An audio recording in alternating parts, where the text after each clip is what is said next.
The question I'm going to ask today, Dad, Papa, is... The question that we're going to talk about is... What is the most scared I've ever been? That one leapt off the page for me. What was my first big trip? How was the day of your wedding? I'm going to talk about how I almost died twice in 2 years.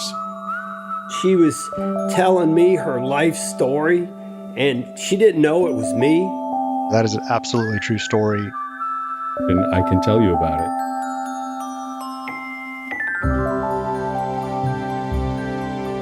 Welcome to the Storyworth podcast. I'm your host, Krista Baum, co-founder of Storyworth. So glad you're with us today.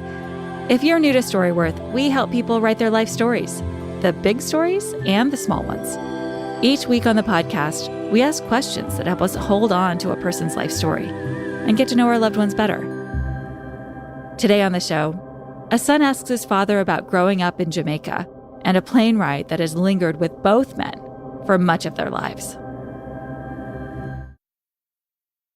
So I'll tell you, my father went to Princeton when he was 16 years old from Jamaica. And at this period, this is also a period of sort of political turmoil in Jamaica. So I knew this story and I wanted my father to elaborate on it. So I probably asked him something of the sort of sort of what was the story for you and our family around that time.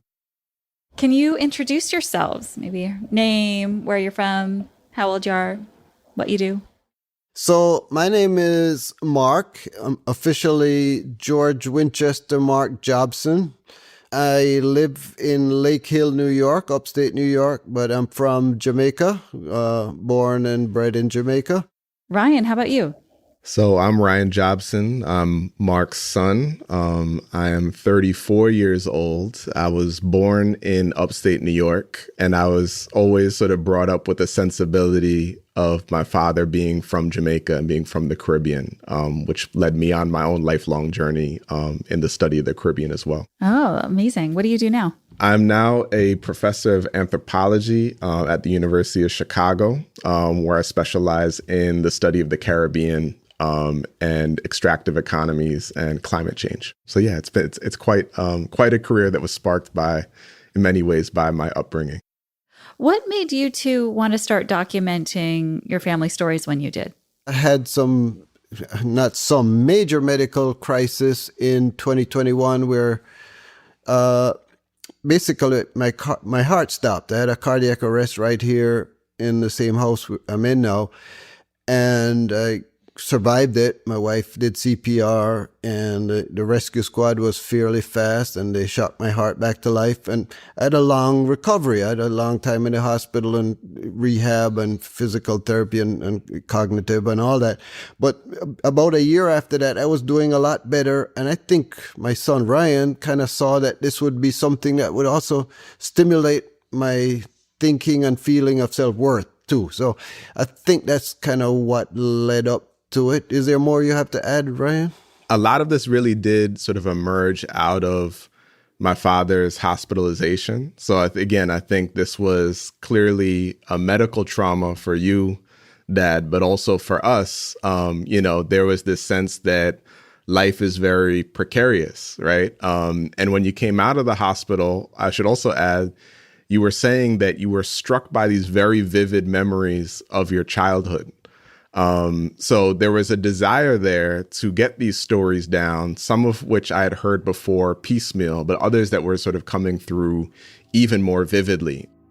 What a fascinating side effect of this trauma, to have these early memories come back so vividly.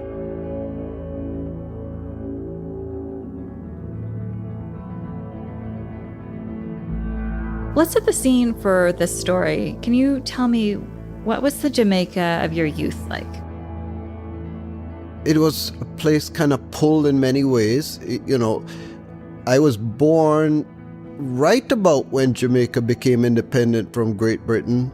So I was born in 1960, and we became independent in 62. So I was exactly 2 years and a few months when we became independent. So Jamaica was a society in transition for my whole childhood, my first 16 years that I lived there. The Jamaicans had self-respect, but there was a lot of years and a lot of centuries of being made to think you were less than. One of the aspects of that was the whole race and color thing, because it was a thing in Jamaica. How did your family fit into the larger story of Jamaica at that time? Well, in my particular case, I grew up way out in the country, so about as little to do as you could with the capital city, Kingston. So my family was more kind of well off by far than the average. They weren't the wealthiest of people, but we were, both my parents had good jobs. My mother was a teacher in high school. My father worked for a multinational, Reynolds Aluminum. He was a farms manager for a good portion of their farms.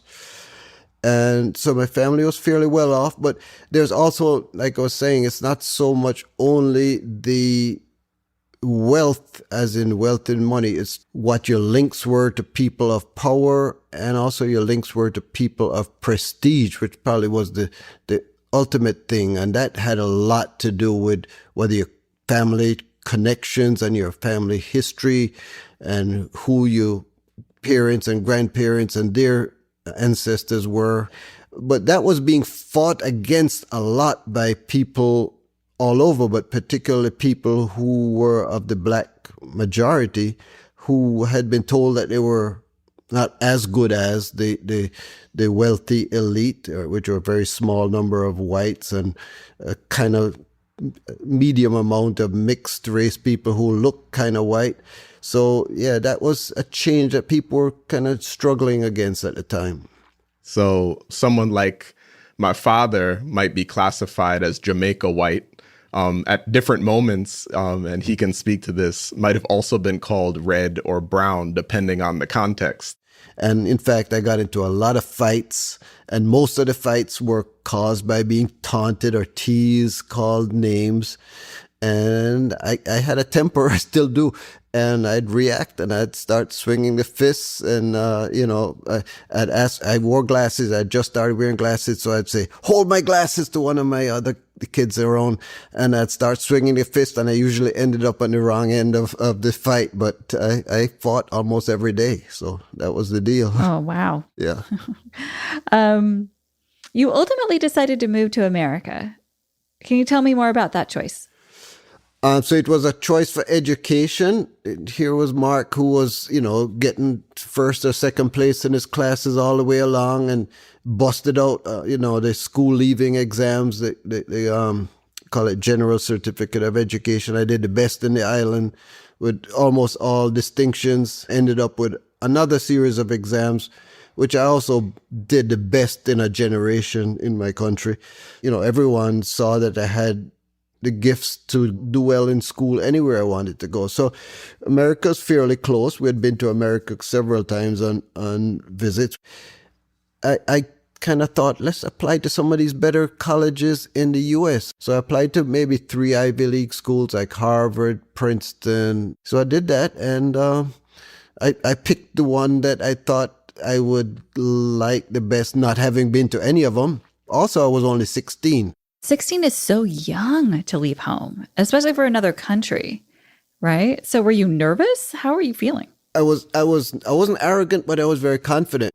I was 14 when I graduated high school, the regular high school. So having had 2 more years to live, at 16, I felt like a young adult. And certainly when I got to Princeton, I felt a little young. I knew I was the second youngest person there, but I didn't feel like I stuck out for age reasons. Okay, so you felt prepared. Oh, yeah. Can you tell me the story about your flight to America and the record player? So here's the story. After my first semester abroad in Princeton, at Christmas time or at December, you have the Christmas break. So it was a fairly long break the way Princeton did it. So I was home by mid-December, and I think I was home till mid-January the way Princeton's system was. So my first time home in 3 months, and I returned having at least experienced a few months in America. But Jamaica was at a critical point, 1976. fall of 76, the government of Michael Manley had already completed their first term. There was a lot of political polarization. One side hated the other side hated back. Even before I left Princeton to come back, I kept in touch enough with what was going on in Jamaica to hear that there was an election coming up, and it was really a high pressure one. Both sides felt they had to win. It was tense. Violence was growing. You had Bob Marley, the reggae star, was reaching his superstar rank, and he decided to do a concert called the Smile Jamaica concert to kind of bring peace, if he could, to the destructive feeling of division that was going on.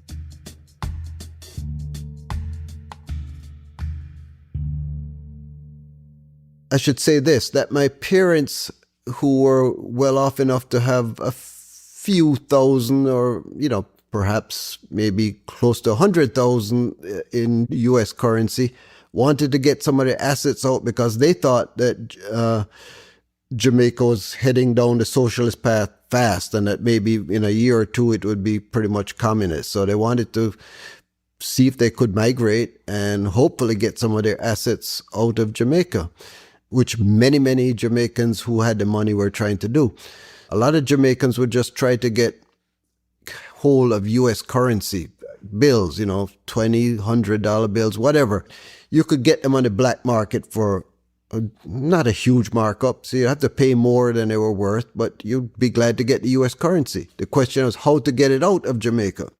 So while I was there over the Christmas break, my parents, they didn't have a huge amount of cash on them, but they wanted to get enough out with me so that I could have a little bit of spare money in America and maybe begin for them to have some in America too.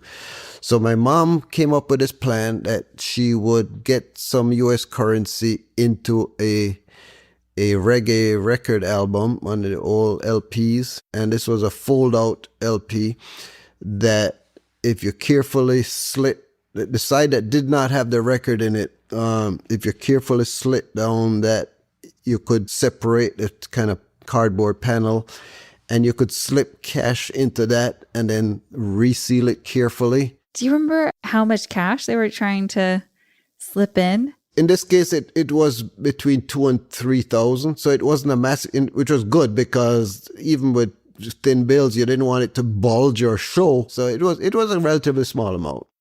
So my mother, tried a few times, probably with, I don't know exactly if she tried other albums, but she made it work, and it was good, well hidden, this money. So that was part of my suitcase that I was taking with me going back home to Princeton.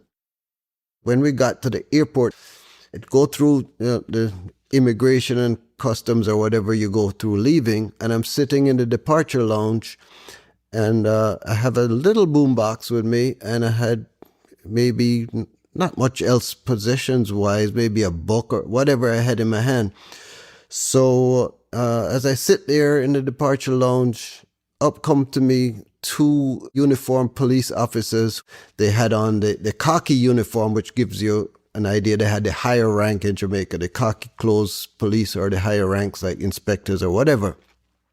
So two men came up to me. I'm sitting there just minding my business, and they walk up to me and say, Mr. Jobson. And I said, what's up? How did you feel when these inspectors came up to you and singled you out? Scared as shit for so many reasons. Just the appearance of police officers, because obviously when you see them, you figure you're doing something wrong. And I did know I was doing something wrong because it was illegal to ship out currency without declaring it. So it was, I knew I was doing something illegal. So it was scary. They just looked at my boots, and they said, take those off. So I took off the winter boots, and they kind of felt around in them to see if there was any stuff stuck in them or hid away in them. And they said, okay, you can put them back on. And then they looked at my boombox, a little boombox, and they said, make it play. they just wanted to make sure that it wasn't just solidly stuffed with money, I guess. So I pressed the play button and it made music. And then they said, follow us. So, okay, I got up and followed them. And it took me out the departure lounge, out onto the tarmac. About that same time, a luggage cart was being wheeled by. And it was the one for our plane. And they walked right up to the luggage cart, stopped the worker who had it, and they walked right over to my suitcase. It was spooky. I didn't have to show them. They just walked right over to my suitcase. I was like, shit, they've been watching me. So they weren't checking everyone. They were singling you. They were looking for you. They were looking, exactly. My heart was pounding. And they said, open it. And I opened it. And they started rifling through it. Where was the album? In the suitcase, in the big suitcase, right? Stuff, just regular. You put it flat so it didn't get crushed. Yeah. They kind of took a look, but didn't catch their eye or anything. In Jamaica, you have what's called a waving gallery, where people are seeing you off on the plane, can kind of wave at you, and sometimes see you walking out to catch the plane. It's a good distance away, but you could see them. So my parents must have been up there on the waving gallery seeing these policemen open my luggage and all that stuff. Oh boy. So they must have been worried as hell. And after looking for about 5 minutes, they said, okay, you can close it. So they let me continue on my way. I don't remember if I went back into the departure lounge or if I just climbed onto the plane or whatever. They let my suitcase go on up to be loaded. And I said, goodbye, sir. And how did you feel when they let you go? I didn't have much relief. I was so scared. I didn't feel safe, even on the plane. Even when the plane took off and I had all my stuff, I was... maybe it wasn't so much scared anymore, the adrenaline. My heart rate was sky high, and I couldn't relax. I just had to keep my cool and sit in the seat, but I was wound up like crazy. And I got to the other side of the flight, and I got to Newark Airport. I was still fairly wound up. I started breathing a little easier. When I got to the dorm at Princeton, I was calmer, but still not calm. And I managed to make a phone call from there to my parents didn't have a phone at all. So I was able to call my uncle in St. Anne, Jamaica, who had a phone, and say to him, please let my parents know I'm safe. But man, that was one of the scariest things I ever went through. Yeah, what would have been the consequence if you'd been caught? What would have happened? Well, certainly jail. Yeah, certainly jail. I was more worried about my parents because I was 16. I can't imagine too serious a jail sentence, or maybe just, but my parents would have been in deep trouble. How did that shape you? Well, I don't know if it shaped me much in any way, except keep a cool head is a good thing. But definitely. It made me realize I was, somewhat able to keep a cool head, and many Jamaicans can keep a cool head, so I wasn't alone there. Yeah.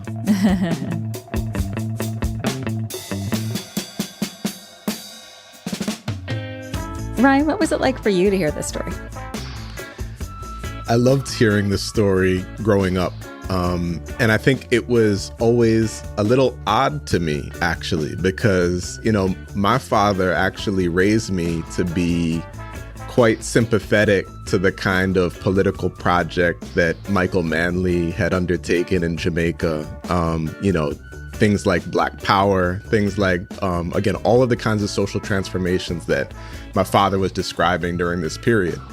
So in some ways, it was very odd that you were put in this position that on the one hand, at home, you're trying to sort of smuggle money out to escape the communist threat. And then at Princeton, you're encountering all of these new sort of spaces, the anti-apartheid movement, Black Power. So I think it always got me to think a lot about our family, about Caribbean history more broadly. In some ways, this might have been the basis for a lot of my interests in the history and politics of the region. What a potent story, right? Yeah.